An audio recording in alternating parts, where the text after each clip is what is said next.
Duty चाहे जहां की हो, सफर अपने लोगों के साथ हो तो थकान महसूस ही नहीं होती।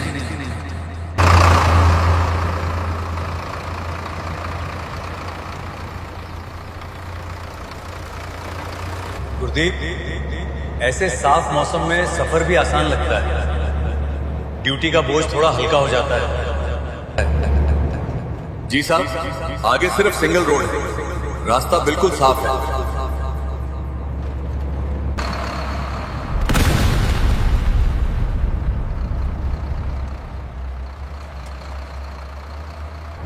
साहब, पीछे कुछ हलचल दिख रही है, मैं जरा ध्यान से देख रहा हूं। गुरदीप, रफ्तार कम रखो, रास्ता अपने आप बन जाएगा।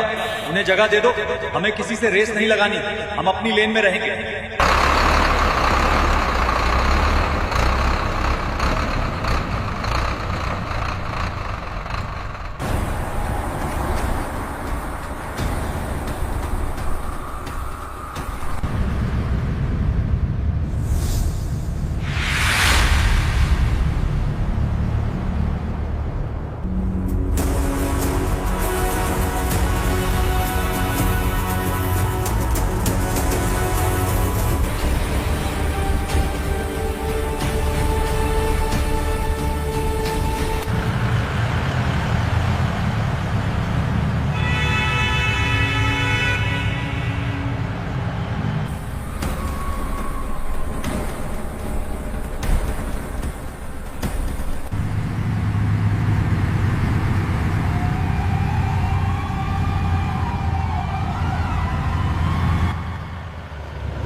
साइड में लगा गाड़ी, रास्ता खाली कर अभी। साहब, अब क्या खेत में उतार दूं गाड़ी? पूरी रोड तो खाली पड़ी है, दाहिनी तरफ तो रास्ता बिल्कुल खाली है। शांत रहो गुरदीप, सब्र रखो, हालात हम संभाल लेंगे। गाड़ी आगे बढ़ाओ, किसी की परवाह मत करो।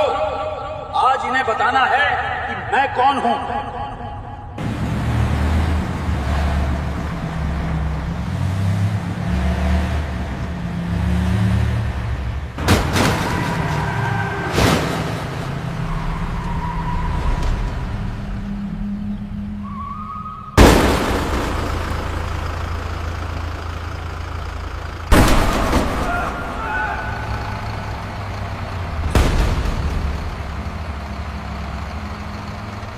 नीचे मत उतरना, पहले स्थिति को समझने दो।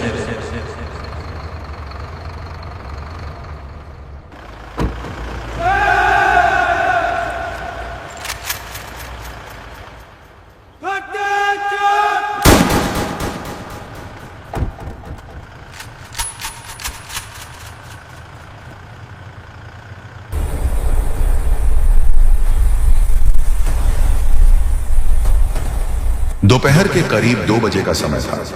उत्तर भारत के मैदानी इलाकों में सूरज पूरी तेजी से चमक रहा था, लेकिन हवा में एक हल्की ठंडक अभी भी मौजूद थी। यह एक ग्रामीण इलाका था जहां दूर दूर तक केवल हरियाली ही दिखाई दे रही थी। रास्ते के दोनों तरफ सरसों और गेहूं के खेत लहलहा रहे थे। पीली सरसों के फूल सूरज की रोशनी में सोने की तरह चमक रहे थे। यह दृश्य इतना सुंदर था कि किसी का भी मन मोह ले, लेकिन इस शांत वातावरण में एक अनुशासित हलचल भी थी। इस संकरे लेकिन पक्के रास्ते पर भारतीय सेना का एक ऑलिव ग्रीन रंग का 2.5 टन का ट्रक अपनी तय गति से आगे चल रहा था। ट्रक पुराना था, लेकिन उसकी देखभाल इतनी बेहतरीन थी कि वह नए वाहनों को भी मात दे रहा था। ट्रक के इंजन की एक लयबद्ध आवाज थी जो शोर कम और ताकत का एहसास ज्यादा करा रही थी। ट्रक के अंदर अगली सीट पर कर्नल विक्रम सिंह बैठे थे। कर्नल विक्रम 45 वर्ष के एक फिट और प्रभावशाली अधिकारी थे। उनकी मूछें घनी और तराशी हुई थी, और आंखों में एक ऐसी चमक थी जो वर्षों के अनुभव और अनुशासन से आती है। उन्होंने अपनी बेरेट उतारकर गोद में रखी हुई थी और बाहर के खेतों को देख रहे थे। ट्रक को लांस नायक गुरदीप चला रहा था, जो बहुत ही सतर्क और कुशल ड्राइवर था। पीछे की तरफ 4 और जवान बैठे थे जो आपस में धीमी आवाज में बातें कर रहे थे। वे एक रूटीन मूवमेंट पर थे, एक बेस से दूसरे बेस की ओर जा रहे थे। रास्ते पर ट्रैफिक न के बराबर था। कभी कभार कोई ट्रैक्टर या साइकिल सवार गुजर जाता था। कर्नल विक्रम ने गुरदीप से कहा, गुरदीप, मौसम बहुत साफ है आज। अगर हम इसी रफ्तार से चलते रहे तो शाम तक छावनी पहुंच जाएंगे। गुरदीप ने मुस्कुराते हुए जवाब दिया, जी साहब, रास्ता भी अच्छा है और ट्रैफिक भी नहीं है। बस ये सिंगल वे है, इसलिए जरा ध्यान रखना होता है। सब कुछ शांत था, लेकिन यह शांति बस कुछ ही पलों की मेहमान थी। अचानक पीछे से एक तेज और चुभने वाली आवाज ने शांति भंग कर दी। यह एक हाई डेसिबल वाला प्रेशर हॉर्न था, जिसे आमतौर पर गैर कानूनी माना जाता है। गुरदीप ने साइड मिरर में देखा। धूल का एक विशाल गुब्बार पीछे से उठता हुआ दिखाई दे रहा था। साहब, पीछे कोई वीआईपी काफिला लग रहा है, गुरदीप ने शीशे में देखते हुए कहा। कर्नल विक्रम ने पीछे घूमकर देखा नहीं, बस शांत भाव से कहा, उन्हें जगह दे दो गुरदीप, हमें किसी से रेस नहीं लगानी, हम अपनी लेन में रहेंगे। गुरदीप ने ट्रक को रास्ते के बिल्कुल बाईं ओर दबा दिया। ट्रक के पहिए रास्ते से उतरकर कच्ची पटरी पर आ गए, ताकि पीछे से आने वाले वाहनों को निकलने के लिए पूरी जगह मिल सके। आर्मी का अनुशासन यही सिखाता है, आम नागरिकों को पहले रास्ता देना। लेकिन पीछे आने वाला काफिला कोई साधारण काफिला नहीं था। यह इलाके के बाहुबली विधायक एमएलए रतन प्रताप सिंह का काफिला था। सबसे आगे काले रंग की महिंद्रा स्कॉर्पियो थी, जिस पर लाल और नीली बत्तियां लगी थी, जो अब नियमों के विरुद्ध थी, लेकिन यहां नियम विधायक जी का चलता था। उसके पीछे काफिले की शान एक दूधिया सफेद रंग की टोयोटा लेजेंडर चल रही थी। यह कार विधायक की थी और उसके पीछे सुरक्षा कर्मियों से भरी 7 और काली स्कॉर्पियो कारें थीं। कुल मिलाकर 8 स्कॉर्पियो और एक टोयोटा लेजेंडर का यह काफिला रास्ते पर दहशत फैलाता हुआ आ रहा था। हालांकि आर्मी ट्रक ने रास्ते पर काफी जगह दे दी थी, फिर भी काफिले की जीपें लगातार हॉर्न बजा रही थीं। सायरन की आवाज से पूरा गांव गूंज रहा था। खेतों में काम कर रहे किसान सिर उठाकर इस तमाशे को देखने लगे। सबसे आगे चल रही एस्कॉर्ट कार स्कॉर्पियो तेजी से ट्रक के बगल में आई। उसमें बैठे गनमैन ने खिड़की से हाथ निकालकर ट्रक ड्राइवर गुरदीप को और नीचे उतरने का इशारा किया। गुरदीप बड़बड़ाया, साहब, अब क्या खेत में उतार दूं ट्रक? पूरा रास्ता तो खाली है। कर्नल विक्रम ने शांत रहते हुए कहा, ध्यान मत दो गुरदीप, बस चलते रहो, अपनी गति धीमी रखो। विधायक की टोयोटा लेजेंडर अब ट्रक के बराबर आ गई थी। विधायक रतन प्रताप सिंह अपनी सीट पर बैठे बैठे यह सब देख रहे थे। उन्हें यह बात हजम नहीं हो रही थी कि एक मामूली ट्रक ने उनकी रफ्तार कम कर दी। उन्हें लगा कि ट्रक ड्राइवर ने जानबूझकर उन्हें साइड देने में देरी की।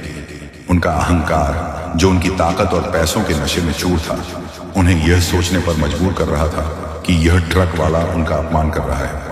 विधायक ने अपने ड्राइवर को आदेश दिया, कार आगे लगा इसके, देखता हूं कौन है ये। ड्राइवर ने टोयोटा लेजेंडर का एक्सीलेटर दबाया।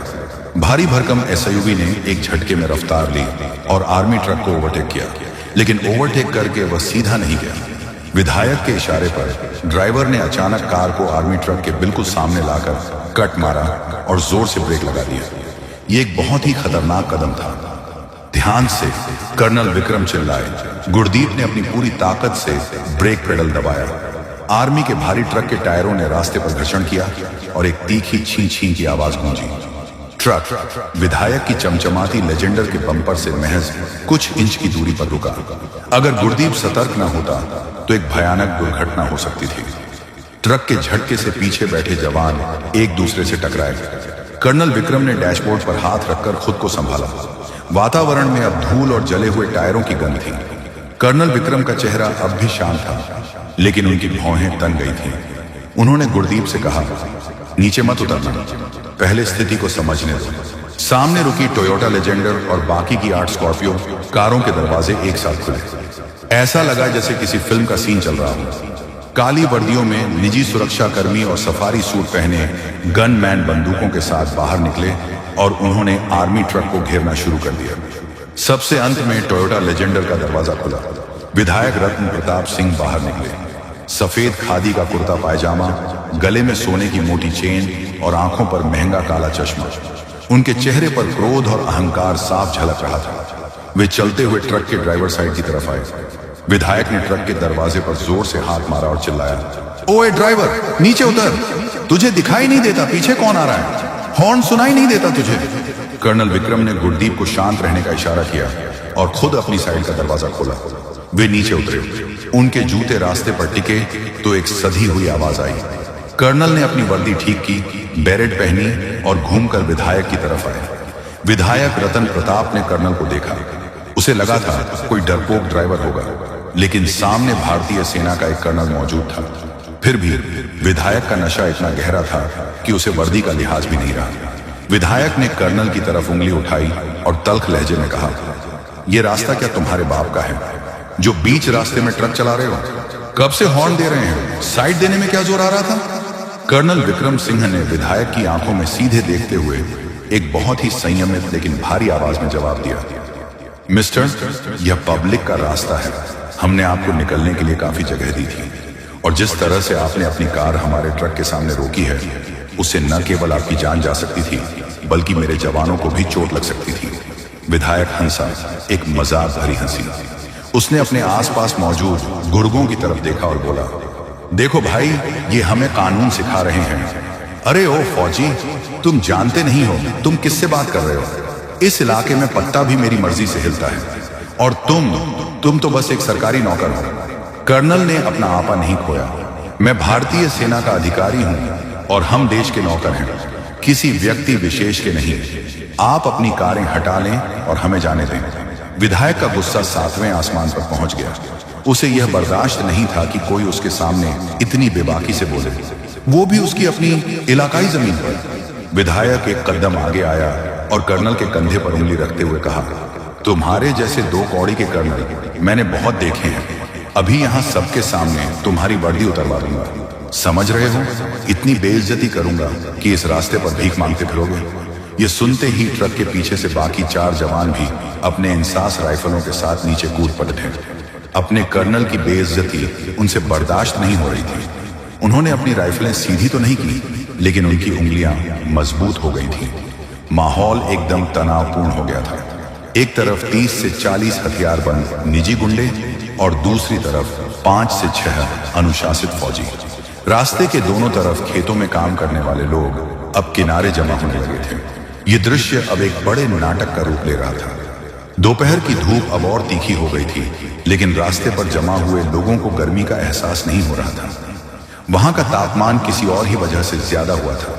एक तरफ भारतीय सेना के 5 से 6 जवान जो अपनी ट्रेनिंग और अनुशासन के कारण शांत थे, लेकिन उनकी उंगलियां राइफल के ट्रिगर गार्ड के पास थी। दूसरी तरफ विधायक रतन प्रताप सिंह के 30 से 40 निजी सुरक्षाकर्मी जो अपनी संख्या के बल पर शेर बन रहे थे। विधायक की बात सुनकर कर्नल विक्रम सिंह के चेहरे की लकीरें सख्त हो गई थी। 2 कौड़ी का कर्नल और वर्दी उतरवा दूंगा, ये शब्द किसी भी सैनिक के लिए गाली से कम नहीं थे। कर्नल ने गहरी सांस ली। वे जानते थे कि अगर उन्होंने अभी हाथ उठाया या आदेश दिया तो यहां खून खराबा हो जाएगा। ये गुंडे भले ही संख्या में ज्यादा हों, लेकिन उनके ट्रेंड कमांडोज के सामने ये 5 मिनट भी नहीं टिकेंगे। लेकिन कर्नल विक्रम एक जिम्मेदार अफसर थे। वे आम नागरिकों के बीच गोलीबारी नहीं चाहते थे। उन्होंने अपने जवानों की तरफ देखा और कड़क आवाज में आदेश दिया, जवानों, अपनी पोजीशन लो, लेकिन फायर नहीं करना है जब तक मेरा आदेश न हो।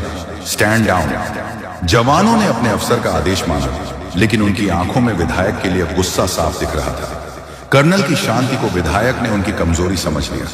उसे लगा कि फौजी डर गए हैं। वह जोर से हंसा और अपने गुर्गों की तरफ देखकर बोला, देखा, ठंडी पड़ी हाश गई इनकी गर्मी। ये वर्दी वाले सिर्फ बॉर्डर पर शेर बनते हैं, हमारे सामने तो भीगी बिल्ली है। विधायक फिर से कर्नल के करीब आया। उसने अपना काला चश्मा उतारा और उसे अपनी सफेद कुर्ते की जेब में रखते हुए बोला, सुनो कर्नल, तुम शायद नए हो इस इलाके में। यहाँ का एएसपी मेरी सिफारिश से नियुक्त होता है। डीएम मेरी मर्जी के बिना छुट्टी नहीं देता। और तुम मुझे कानून सिखाओगे? कर्नल विक्रम ने शांत स्वर में कहा, विधायक जी, आप अपनी ताकत का गलत जगह प्रदर्शन कर रहे हैं। हम दुश्मन नहीं हैं, हम भी इसी देश के रक्षक हैं। आप बस अपनी कारें हटाइए, हमें आगे जाने दीजिए। इस बात पर विधायक आग बबूला हो गया। उसने कर्नल के सीने पर उंगली गड्ढाते हुए धक्का देने की कोशिश की। हटाऊंगा, कारें भी हटाऊंगा, लेकिन तब जब तुम मेरे पैरों में गिरकर माफी मांगोगे।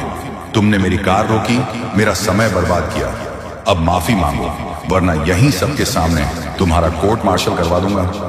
इस बीच रास्ते के दोनों तरफ तमाशबीनों की भीड़ जमा होती जा रही थी। आसपास के खेतों से मजदूर, ट्रैक्टर चालक और राहगीर रुक गए थे। पहले लोग डर रहे थे, लेकिन विधायक की बदतमीजी अब हद पार कर रही थी। भीड़ में कुछ कॉलेज के लड़के भी थे जो शायद शहर से लौट रहे थे। उन्होंने जब देखा कि एक नेता देश के जवानों के साथ ऐसा सुलूक कर रहा है, तो उन्होंने चुपके से अपने मोबाइल फोन निकाल लिया। एक लड़के ने धीरे से अपने दोस्त से कहा, भाई वीडियो बना, ये विधायक तो आर्मी वालों को गालियां दे रहा है, इसे वायरल करेंगे। दोस्त ने कैमरा ऑन किया और रिकॉर्डिंग शुरू कर दी। विधायक का चिल्लाना, गालियां देना और कर्नल का शांत रहना, सब कुछ रिकॉर्ड हो रहा था। विधायक का ध्यान इस तरफ नहीं था, वह अपने अहंकार के नशे में चूर था। उसे लग रहा था कि वह यहाँ का राजा है और कोई उसका कुछ नहीं बिगाड़ सकता। विधायक ने अपनी फॉर्च्यूनर की बोनट पर हाथ मारा और चिल्लाया, अरे ओ, कहां गया वो एसपी? मिलाओ फोन उसको, अभी के अभी। उसका एक चमचा पीए भागता हुआ आया और फोन मिलाने लगा। कर्नल विक्रम ने अब अपनी आवाज थोड़ी ऊंची की ताकि वहां मौजूद जनता भी सुन सके। मिस्टर रतन प्रताप, आप एक जनप्रतिनिधि हैं। आपको शोभा नहीं देता कि आप वर्दी का अपमान करें। यह वर्दी किसी नेता की खैरात नहीं है, इसे पहनने के लिए खून पसीना बहाना होता है। आप जो कर रहे हैं वह भारतीय दंड संहिता आईपीसी और आर्मी एक्ट के तहत संगीन अपराध है। विधायक ने थूकते हुए कहा, कानून में लिखता हूं यहां, अपराध तब होगा जब पुलिस लिखेगी और पुलिस मेरी जेब में है। विधायक ने फिर एक भद्दी गाली दी। ये गाली सुनकर लांस नायक गुरदीप का सब्र टूट गया। वह आगे आया, साहब बस बहुत हो गया, एक हुक्म दीजिए, इसकी हेगदी अभी निकाल देते हैं। कर्नल ने गुरदीप का हाथ थामकर उसे रोक दिया। नहीं गुरदीप, हम कानून हाथ में नहीं लेंगे, इसका जवाब कानून ही देगा, संयम रखो। विधायक ने गुरदीप को आगे आते देखा तो वह और भी आक्रामक हो गया। आ ना, मार मुझे, हाथ लगा के दिखा। अगर तूने मुझे उंगली भी लगाई ना तो पूरे खानदान को जेल में सर ढवा दूंगा। लगभग 20 से 25 मिनट हो चुके थे, जाम लग गया था। विधायक न तो आगे जा रहा था और न ही आर्मी ट्रक को जाने दे रहा था, वह बस अपनी ताकत का प्रदर्शन कर रहा था। कर्नल विक्रम समझ चुके थे कि बातों से यह आदमी नहीं मानने वाला। कर्नल ने धीरे से अपनी जेब से अपना वॉकी टॉकी निकाला। उन्होंने सोचा कि अब लोकल पुलिस या हेडक्वार्टर को सूचित करने का समय आ गया है। जैसे ही उन्होंने वॉकी टॉकी ऑन किया, विधायक ने झपट्टा मारकर उसे छीनने की कोशिश की। किसे फोन कर रहा है बे? रख इसे नीचे। कर्नल ने फुर्ती से अपना हाथ पीछे किया और विधायक का हाथ हवा में ही रह गया। कर्नल की आंखों में अब अंगारे दहक रहे थे। उन्होंने बहुत ही धीमी और खतरनाक आवाज में कहा, हाथ मत लगाना विधायक जी, अब तक मैं एक नागरिक से बात कर रहा था, लेकिन अगर आपने सरकारी संपत्ति या वर्दी को हाथ लगाया तो मैं भूल जाऊंगा कि आप नेता हैं। फिर मैं वही करूंगा जो एक सैनिक दुश्मन के साथ करता है। कर्नल की इस चेतावनी में इतनी ठंडी दहशत थी कि विधायक एक पल के लिए सहम गया। उसके गुंडे भी जो अब तक हंस रहे थे एकदम चुप हो गए। माहौल में एक अजीब सा सन्नाटा छा गया, हवा भी रुक गई थी। तभी विधायक के पीए का फोन जोर से बजा। उसने फोन उठाया, कुछ सुना और उसके चेहरे का रंग उड्डी अच गया। वह भागता हुआ विधायक के पास आया। सर बद्धा फोन है। विधायक ने झुंझलाते हुए कहा, किसका है? कह दो बिजी हूं अभी। पीए ने कांपते हुए कहा, सर पार्टी हाई कमान से है और सर वो बहुत गुस्से में लग रहे हैं। विधायक के माथे पर पसीने की पहली बूंद छलकी। उसने कर्नल की तरफ एक शक भरी नजर डाली और फिर कांपते हाथों से फोन थाम लिया। दोपहर की उस तपती धूप में रास्ते के बीचों बीच मौजूद विधायक रतन प्रताप सिंह अपने हाथ में वो फोन थामे हुए था। उसके माथे पर पसीना अब साफ दिखाई दे रहा था। अभी कुछ पल पहले तक जो चेहरा घमंड से लाल था, अब वह डर से पीला पड़ने लगा था। फोन की स्क्रीन पर चमकता हुआ नाम उसके लिए किसी यमराज के संदेश से कम नहीं था। यह कॉल पार्टी के प्रदेश अध्यक्ष का था, जो आमतौर पर सीधे विधायकों को फोन नहीं करते थे जब तक कि मामला बेहद गंभीर न हो। चारों तरफ एक अजीब सा सन्नाटा छा गया था। कर्नल विक्रम सिंह अभी भी अपनी जगह पर अडिग थे। उनकी आंखों में वही ठहराव था जो एक तूफान से पहले समुद्र में होता है। विधायक के गुर्गे, जो अब तक अपनी मूंछों पर ताव दे रहे थे, अपने बॉस के चेहरे का रंग उठहरता देख एक दूसरे को कनखियों से देखने लगे। उन्हें आभास हो गया था कि हवा का रुख बदल रहा है। विधायक ने कांपते हुए हाथों से फोन को कान से लगाया। हाँ, हेलो सर, जय हिंद सर। विधायक की आवाज लड़खड़ा रही थी। उधर से आने वाली आवाज इतनी तेज थी कि पास मौजूद पीए को भी सुनाई दे रही थी। वह आवाज गुस्से और हताशा से भरी थी। रतन प्रताप, तुम्हारा दिमाग खराब हो गया है क्या? तुम्हें राजनीति करनी है या गुंडागर्दी? और गुंडागर्दी भी किसके साथ? भारतीय सेना के साथ? विधायक ने सफाई देने की कोशिश की। नहीं सर, वो ट्रक वाला मेरी कार के सामने आ गया था। उसने मेरी बेइज्जती की। सामने से आवाज ने उसकी बात काट दी। चुप रहो, एकदम चुप। अपनी बकवास बंद करो। तुमने अभी तक सोशल मीडिया नहीं देखा है क्या? पूरा ट्विटर और फेसबुक तुम्हारे वीडियो से भरा पड़ा DDH है। किसी ने तुम्हारा वीडियो लाइव कर दिया है वहां से। तुम एक कर्नल को, एक वॉर हीरो को 2 कौड़ी का बोल रहे हो, गालियां दे रहे हो। विधायक के पैरों तले से जमीन खिसक गई। उसने घबराहट में चारों तरफ देखा। भीड़ में मौजूद कई लोग अपने मोबाइल फोन ऊपर किए हुए थे। उसे अब समझ आया कि वह जाल में फंस चुका है। फोन पर आवाज जारी थी। सुनो रतन, दिल्ली तक बात पहुंच गई है। रक्षा मंत्रालय से सीधे PMO तक इंक्वायरी जा चुकी है। टीवी न्यूज वाले इस खबर को ब्रेकिंग न्यूज बना रहे हैं। विधायक का अहंकार बनाम सेना का सम्मान। पार्टी की बदनामी हो रही है तुम्हारी वजह से। ऊपर से ऑर्डर आया है, अगर अगले 10 मिनट में मामला शांत नहीं हुआ और प्रशासन ने रिपोर्ट नहीं भेजी तो तुम्हारा टिकट तो कटेगा ही, जेल भी जाओगे। सर, मैं क्या करूं? मुझे बचाइए, विधायक ने प्रार्थना की। अब हम कुछ नहीं कर सकते। DM और SP रास्ते में हैं। जो वो कहें चुपचाप मान लेना। और हाँ, उस कर्नल से उलझने की अब एक और गलती मत करना, वरना पार्टी तुम्हें पहचानने से भी इनकार कर देगी। फोन कट गया। विधायक के हाथ से फोन लगभग छूटने ही वाला था। टूटी टूटी आवाज, टिकट कटेगा, जेल, उसके कानों में गूंज रहा था। जिस समय विधायक रास्ते पर कर्नल को धमका रहा था, उसी समय वह वीडियो इंटरनेट की दुनिया में आग की तरह फैल चुका था। वीडियो का शीर्षक था, घमंडी विधायक ने की सेना के कर्नल से बदतमीजी, दी वर्दी उतरवाने की धमकी। यह वीडियो जंगल की आग से भी तेज फैला। रिटायर्ड जनरलों ने ट्वीट कर लिखा, यह देश के रक्षकों का अपमान है। ऐसे नेताओं पर देशद्रोह का मुकदमा चलना चाहिए।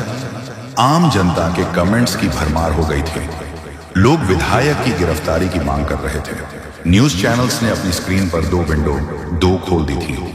एक तरफ विधायक का पुराना भाषण और दूसरी तरफ यह वीडियो जहां वह गालियां दे रहा था। एंकर चिल्ला चिल्ला कर पूछ रहे थे, क्या खादी को वर्दी के अपमान का हक है?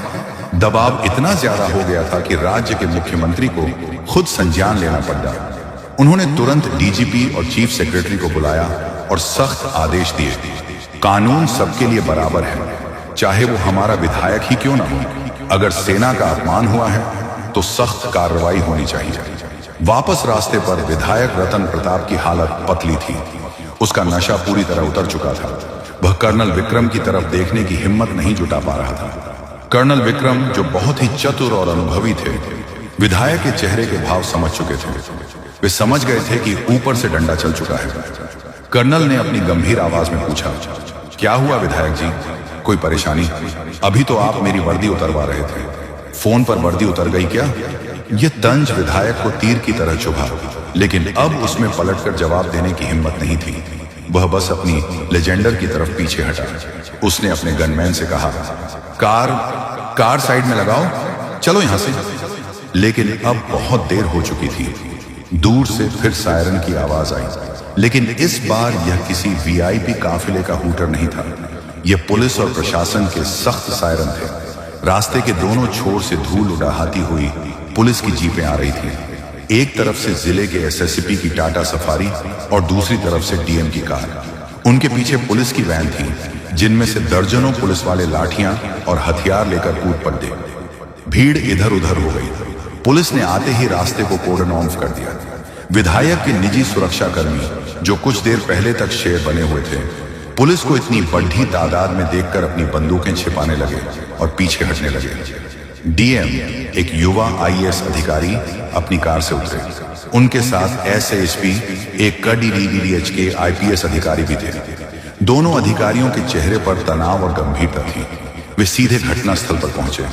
विधायक रतन प्रताप को लगा कि अब प्रशासन आ गया है तो शायद कोई बीच बचाव हो जाएगा। वह बनावटी मुस्कान लेकर आगे आया। अरे डीएम साहब, आइए आइए, देखिए ना, ये आर्मी वाले कब से रास्ता जाम करके मौजूद हैं। मुझे जाने भी नहीं। डीएम ने विधायक की तरफ देखा तक नहीं। उन्होंने विधायक को पूरी तरह से अनदेखा कर दिया और सीधे कर्नल विक्रम सिंह के पास गए। डीएम और एसएसपी दोनों ने एट द आर्म जोधी और कर्नल को एक स्मार्ट सैल्यूट किया। Good afternoon colonel sir, IENM sorry for the inconvenience. असुविधा के लिए माफी चाहते हैं, डीएम ने बहुत ही सम्मान के साथ कहा। कर्नल विक्रम ने प्रति सैल्यूट किया और हाथ मिलाया। थैंक यू डीएम साहब, मुझे खुशी है कि आप लोग समय पर आ गए। यह दृश्य विधायक के लिए किसी तमाचे से कम नहीं था। जिले का डीएम, जो विधायक के ऑफिस में फाइलें लेकर मौजूद रहता था, आज भरी पब्लिक और रास्ते पर उसे इग्नोर करके एक ट्रक वाले को सैल्यूट कर रहा था। विधायक से रहा नहीं गया। वह बीच में बोल पड़े, डीएम साहब, आप प्रोटोकॉल भूल रहे हैं। मैं यहाँ का जनप्रतिनिधि हूँ। आप मेरी शिकायत सुनने की बजाय। एसएसपी ने घूमकर विधायक की तरफ देखा। उनकी आंखों में अब कोई लिहाज नहीं था। मिस्टर रतन प्रताप, एसएसपी ने बिना जी या सर लगाए कहा, प्रोटोकॉल की बात आप नहीं करें तो बेहतर है।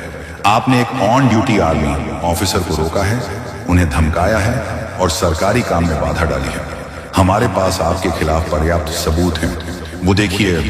एसएसपी ने रास्ते के किनारे मौजूद एक लड़के की तरफ इशारा किया जो अभी भी रिकॉर्डिंग कर रहा था। सब कुछ रिकॉर्ड हो चुका है, विधायक ने हकलाते हुए कहा। तो क्या हुआ? बहस तो होती रहती है। आप इसे रफा दफा कीजिए। डीएम ने अपनी फाइल से एक कागज निकाला, या शायद बस दिखावा किया, और बोले, रफा दफा नहीं होगा सर। लखनऊ से सीधे आदेश है, हम आपके खिलाफ सरकारी काम में बाधा डालें। सेक्शन 353 आईपीसी, सेना का अपमान करने और मोटर व्हीकल एक्ट के उल्लंघन के तहत मामला दर्ज कर रहे हैं। आपकी सभी कारें यहीं सीज की जाएंगी। कारें सीज होंगी? विधायक चिल्लाया। मेरी लेजेंडर, तुम जानते हो मैं कौन हूं? कर्नल विक्रम, जो अब तक चुपचाप ये सब देख रहे थे, धीरे से आगे आए। उन्होंने विधायक की आंखों में देखा और कहा, आप कौन हैं? यह तो अब पूरा देश जान गया है विधायक जी, लेकिन आप यह भूल गए कि यह देश चलता किससे है। यह देश नेताओं के भाषणों से नहीं, संविधान और सीमा पर मौजूद जवान के त्याग से चलता है। आज आपने उस त्याग का अपमान करने की कोशिश की। कर्नल ने डीएम की तरफ मुद्दा कर कहा, डीएम साहब, मेरे जवानों को देर हो रही है, हमें अपने गंतव्य पर पहुंचना है। क्या हम जा सकते हैं? डीएम ने रास्ता साफ करने का आदेश दिया। बिल्कुल सर। इंस्पेक्टर, कर्नल साहब के ट्रक के लिए रास्ता क्लियर करवाओ और इन स्कॉर्पियो कारों को साइड में हटाओ। अगर चाबी नहीं दे रहे तो क्रेन मंगवा कर उठाओ। पुलिस वाले तुरंत हरकत में आ गए। जिस रास्ते पर विधायक की कारें आकदीएच कर मौजूद थीं, अब पुलिस वाले डंडे मार मार कर उनके ड्राइवरों को हटने के लिए कह रहे थे। विधायक के गुंडे चुपचाप अपनी कारों में बैठकर उन्हें खेतों के किनारे उतारने लगे। रास्ते का बीच का हिस्सा खाली हो गया। कर्नल विक्रम सिंह ने डीएम और एसएसपी को धन्यवाद दिया। फिर वे अपनी ट्रक की तरफ गए। विधायक रतन प्रताप सिंह वहीं मौजूद रह गया, अकेला, बेबस और अपमानित। उसकी 8 कारों का काफिला अब धूल फांक रहा था और जिस आर्मी ट्रक को वह रोकना चाहता था वह अब जाने के लिए तैयार था। लेकिन कहानी अभी खत्म नहीं हुई थी। असली अंत तो अभी बाकी था। विधायक को लगा था कि शायद एफआईआर होकर बात खत्म हो जाएगी, लेकिन उसे अंदाजा नहीं था कि उसके राजनीतिक करियर का सूरज अब डूबने वाला था। ट्रक का इंजन फिर से गूंजा। गुरदीप ने गियर डाला। जैसे ही ट्रक विधायक के पास से गुजरा, विधायक ने नजरें झुका ली। उसे अब उस कर्नल की आंखों का सामना करने की हिम्मत नहीं थी। ट्रक के पीछे उड़ती धूल में विधायक की छवि धुंधली होती जा रही थी, ठीक वैसे ही जैसे उसका राजनीतिक भविष्य धुंधला हो रहा था। धूल के गुब्बार के बीच आर्मी का वह पुराना लेकिन मजबूत ट्रक धीरे धीरे आगे चला गया। ट्रक के पीछे लहराता हुआ छोटा सा तिरंगा झंडा मानो विधायक और उसकी पूरी सत्ता को ललकार रहा था। कर्नल विक्रम सिंह ने पीछे घूमकर नहीं देखा। एक सच्चे सैनिक के लिए जो बीत गया वह बीत गया। उसका ध्यान हमेशा आगे के मिशन पर होता है। विधायक ने प्रार्थना करते हुए कहा, सर, मुझे माफी दे दीजिए, एक मौका दीजिए, मैं माफी मांगूंगा। सचिव ने बात जारी रखी।